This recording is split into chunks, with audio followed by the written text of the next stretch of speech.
नमस्कार, आप देख रहे हैं डॉक्टर साहिब आपके साथ मैं हूं मुस्कान देश को। आज के इस एपिसोड में हम बात करेंगे जो भी नवजात बच्चे होते हैं उनमें अक्सर ऐसा देखा जाता है कि उनमें जॉन्डिस का जो प्रकोप है वो ज़्यादातर देखा जाता है। जॉन्डिस उनमें ज़्यादातर देखा जाता है। इसी पे हम तमाम जानकारी लेंगे और ये जानेंगे कि कैसे इससे बच सकते हैं और साथ ही अगर ऐसा कोई लक्षण दिखता है या कुछ भी होता है तो डॉक्टर से कंसल्ट करना कितना ज़रूरी है। इसी बारे में तमाम जानकारी लेने के लिए आज हमारे साथ मौजूद है बिहार के जाने माने नवजात शिशु रोग विशेषज्ञ डॉक्टर श्रवण कुमार सर। नमस्कार, बहुत बहुत स्वागत है आपका। सर, आपसे नमस्कार। जानना चाहेंगे, अगर हम बात करें देखते हैं जॉन्डिस के बारे में, तो अक्सर नवजात बच्चों में ये ज़्यादातर देखा जाता है, इसका प्रकोप भी काफ़ी ज़्यादा होता है छोटे बच्चों पे। तो इसका कारण क्या हो, साथ ही इससे कैसे छुटकारा पा सकते हैं और क्या चीज़ें करनी है, क्या नहीं करनी, इस बारे में बताएँ?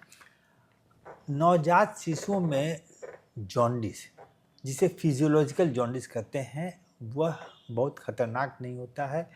वह दूसरे तीसरे दिन से शुरू होता है और 1 हफ्ते के अंदर बच्चा का जॉन्डिस ख़त्म हो जाता है। तो इसके लिए हम लोगों को ज़्यादा ज़रूरत नहीं है। बच्चा नॉर्मल भी बच्चा डेवलप हो जाता है, लेकिन उसका लेवल इम्पोर्टेंट है। अगर सीरम बिलिरुबिन 15 मिलीग्राम से ज़्यादा है तो इसका मतलब है कि वह ब्रेन डैमेज कर सकता है और वो आगे बढ़ेगा तो ज़्यादा खतरनाक होगा। तो उसके लिए फोटोथेरेपी देना ज़रूरी है।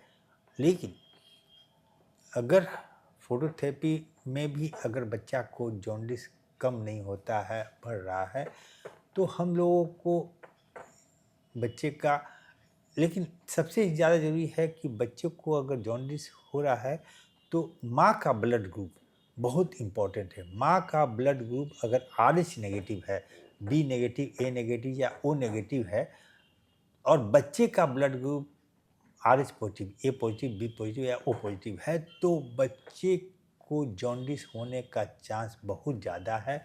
और बच्चे को खतरनाक जॉन्डिस यानी सीरम बिलिरुबिन उसको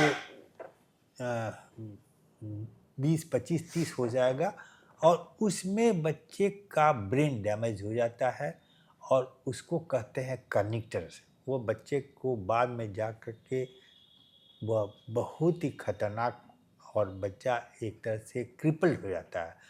इसके लिए हम लोग माँ को वह जो एंटीबॉडी नहीं बन पाए जिससे बच्चे को, उसके लिए RH नेगेटिव माँ को बच्चे के डिलीवरी के पहले भी एंटी